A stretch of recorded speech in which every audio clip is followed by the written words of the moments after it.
I want to talk about spiritual disciplines, more specifically, the discipline of solitude, which is easy for me because solitude comes naturally to me, but not so much for everyone else, maybe even you.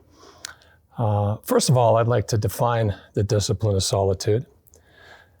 Solitude is the spiritual discipline of intentionally pulling away from everything else in our lives, including people, so we can give our full and undivided attention to God.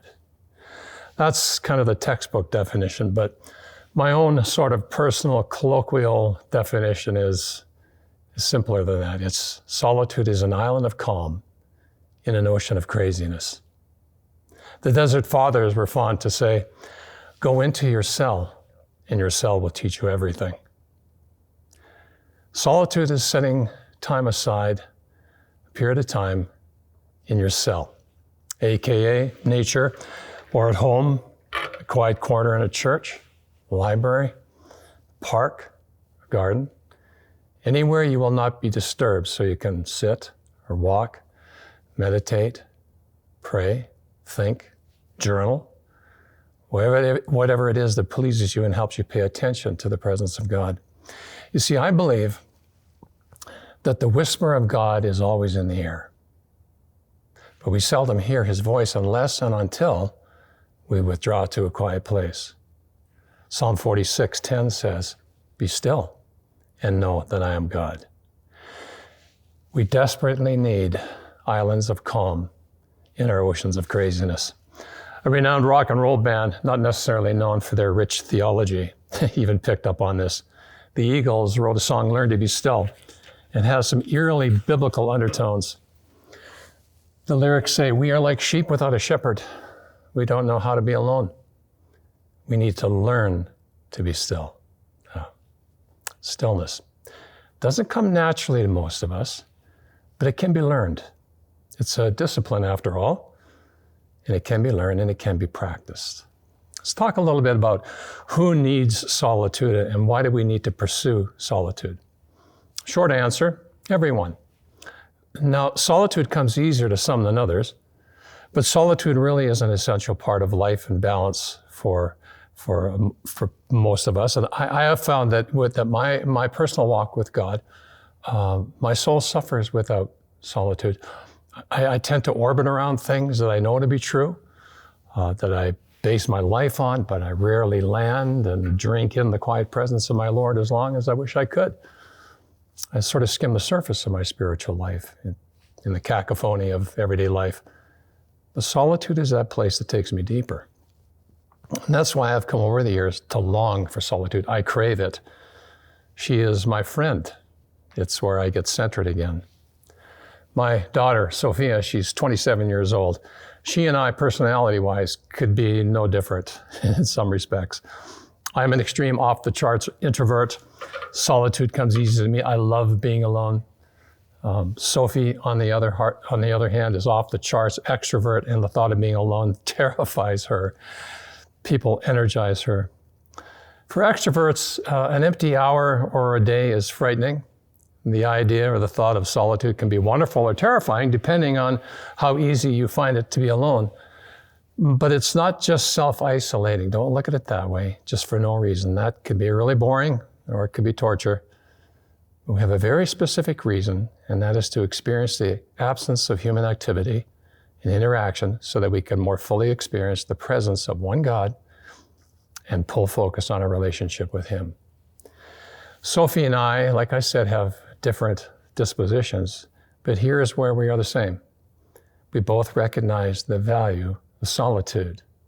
Last Monday, as I do once a month, all through many years of my life, I spent a full Sabbath day away in the mountains, alone.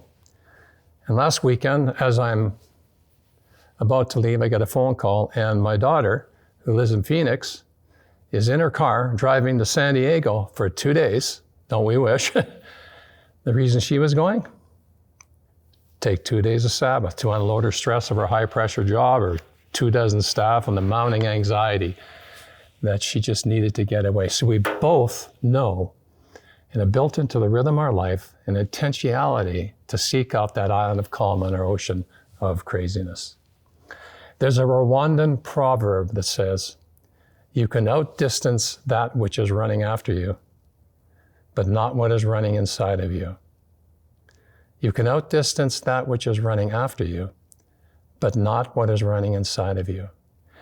And solitude is that place where you let your soul catch up with your body, where you catch your spiritual breath. Because we're really good at living fast lives, chasing the clock. And we wonder why we feel so disconnected from our spiritual lives, when truth is, the spirit, by its very nature, is slow. And no matter how hard you try, you cannot accelerate enlightenment while you're drowning in an ocean of craziness. No, you need to slow down and intentionally withdraw and listen. No background noise, no beeping, no texts, no radios, no to-do lists, no emails, just stillness and quiet. And that is when you begin to see the benefits of this discipline. Be still and know that I am God. That whisper of God being always in the air, we don't hear it until we intentionally turn off the chatter, slow down, and actively listen. It's the intentional placement of ourselves in our ears and our hearts in a time and place where we can be in tune with that whisper. Well, when I ask the question, did people in the Bible practice solitude? And some of you say, I don't like being alone. I don't have time to be alone. Is there a biblical or a theological or historical or ecclesiastical precedent for solitude? And the answer is yes, there is, down through the centuries. Many significant people, from Jacob to Elijah to Moses and Paul, spent time practicing the discipline of solitude. And the New Testament Gospels frequently mention how Jesus went off to a solitary place. Consider Jesus, if anybody could justify working 24/7, it was him. I mean, he had 3 years of ministry where he was given to spread the good news of the kingdom that would literally change lives forever. And yet Jesus saw the value of, and he practiced solitude. It became a regular rhythm of his life. Consider some of these verses. I won't read them all. There are many in these verses are also listed in the workbook. But Matthew 4, verses 1 to 11, on the eve of his earthly ministry, Jesus spent 40 days alone in the desert. In Luke 6:12, before he chose the 12, Jesus spent the night alone in the hills. Matthew 14:13, after feeding the 5,000, Jesus dismissed the crowd and he went off to the hills by himself. Mark 1:35, after a long night of work, Jesus arose in the morning and went out to a lonely place. Jesus healed a leper, Luke 5:16, and he immediately withdrew to the wilderness and prayed. See the pattern? See the rhythm? Matthew 26, verses 36 to 46. He was preparing for the highest and most holy mission. He sought out the solitude in the Garden of Gethsemane. Seeking a solitary place was a regular practice for Jesus, and we should take his lead. He was human after all, and he got tired, and he got weary. His tank got drained. He got short of breath. Sometimes the most spiritual thing you can do is just go for a walk or sit on a park bench, close your door, stare at the stars, and listen. Well, let's get practical, and I want to give you a few suggestions on how we do solitude. What do you do with that extended period of time that you're not used to being alone? Well, like any discipline, it's unlikely that you will accidentally stumble into solitude. You need to start simple and make a personal pledge to begin. And I want to give you some suggestions for the very simple, some that are a little bit more in depth and take a little more time. First thing is, like I say, start simple. Take advantage of the little solitudes that fill your day, little snatches of time that can be leveraged for inner quiet and peace. Early moments in bed before the family wakes up. Morning cup of coffee without the news on. Solitary walk at noon instead of the noisy lunchroom. Maybe stay a bit late at the office. Some of these are not lengthy. They're very doable. They're kind of like speed bumps in the parking lot at the shopping mall. The speed bumps are put there to slow you down. So think of your need for solitude as a speed bump in your busy life. Susanna Wesley had 19 children, the most famous of which were Charles and John. And she had 19 kids. When would she have time for solitude? I mean, there was never a chance to escape. So whenever she wanted to be her time alone with God, she would simply pull her apron over her head and create her own space. And 19 children knew well enough to leave her alone. It's an extreme example, but she understood the need to have some time just by herself. Some of you have a lengthy commute to work. I live in Northwest Calgary and I work at First Alliance. It usually takes me 40, 45 minutes to drive here. And when I started to work here, I complained a lot about that drive. And I was thinking, man, I have to drive 30 minutes to get to work. Then I had a shift in my thinking. And I looked at it this way and I said, I get to have 40 minutes to drive to work. And I turned the radio off sometimes, I put it on cruise control, and voila, solitude. It's just a matter of how you approach it and how you think, and get creative. You know your life, you know your space, you know your calendar, and you're very creative people. You can figure out a place to spend a little bit of time with God. I want to talk a little bit also about sacred spaces. Sometimes it's good to pick a special place in your home for extended periods of silence and solitude. Maybe a special enclave, maybe a corner in your house, a porch, a room, or even a chair. And then sacred spaces outside your home. This is one of my favorites. Somehow change your context that you're used to from your regular spaces and go to a new place and create a new routine there. Maybe to a park. Calgary has lots of parks. A library, lots of quiet spots in libraries. An out of the way corner at church. First Alliance has a lot of those. A beautiful vista, or where you can look at the city or the countryside where you just park and sit. And declare those as my spots and return often. I have 3 or 4 in Calgary. I'm not going to tell you where they are, but I visit those on a regular basis. Been doing that for over 15 years. Well, let's take it up a notch. Let's bump up our snatches of solitude to a couple of hours. Maybe try a little longer, try half a day. Like I said earlier, once a month, I withdraw to the mountains for an entire Sabbath day away. And along the journey, I visit my spots. I have those in the mountains too, and I just rest there in sweet solitude. And here's where a number of the other spiritual disciplines converge with solitude, because you have to fill your time with something.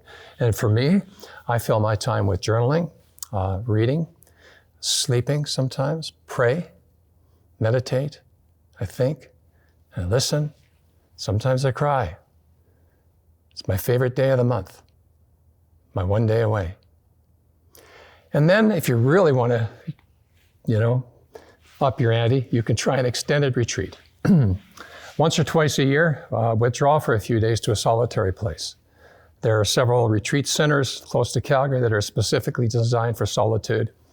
There's a FCJ Retreat Center in downtown Calgary, down by the river.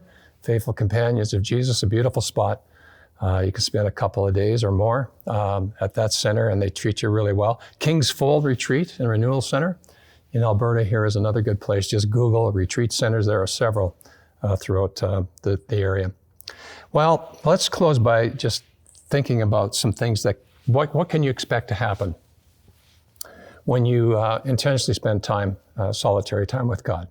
Well, I have found that extended periods of solitude are pregnant with possibilities. Many of which are quite serendipitous and delightful. To every seeking person comes a revealing God. And intentionally setting time away to be alone with God, I guarantee He will meet you in some way. It's been my experience on my day away that less than 5 kilometers outside the city limits, the weight of the world begins to lift. My blood pressure goes down. I can breathe again. The ocean of craziness is in my rearview mirror. The island of calm, AKA the mountains, are waiting. My theme verse for all my Sabbaths is from Psalm 121, where it says, I lift up my eyes to the mountains. Where does my help come from? My help comes from the Lord who makes heaven and earth. The mountains are my friend, and we are so fortunate to live so close to the mountains. What a perfect setting for times of solitude. Speaking of mountains, solitude is my mount perspective. I begin to see things clearly. 5 minutes ago, the clutter was ever present. Creative ideas begin to emerge, pop into my head, eureka moments. My heart is strangely warm. God's voice speaks through my thinking and my reading and my journaling and my praying, my sitting and waiting. My spirit has new breath. And often I'll cry, and I don't even know why, because I've entered a solitary place to grieve. Who knew? We all grieve something all the time, whether it's small or it's large. Sometimes you just can't pen up and we don't give ourselves time to grieve. And I just want to tell you that solitude is a place where you can do that because it's safe. Tears are a gift from God, and solitude gives you the permission to be emotional. And the most important, I am hearing the whisper of God that has been in the air all along. Until now, and you get the point. My ocean of craziness is being replaced and replenished with an island of calm, and it is good. Teresa of Avila said, settle yourself in solitude, and you will come upon him in yourself. Well, let me leave you with this. It's an old hymn about solitude from 1913. I come to the garden alone, while the dew is still on the roses, and the voice I hear falling on my ear, the Son of God discloses. And he walks with me, and he talks with me, and he tells me I am his own. And the joy we share as we tarry there, none other has ever known. So, wind in your sails, fellow pilgrims. May you find tranquility and silence, comfort, forgiveness, solace, shelter, encouragement, hope, peace, and everlasting love in your gardens, as the voice of the living God falls softly on your ear and draws you closer to him in his sweet embrace. The benefits of solitude. Shalom.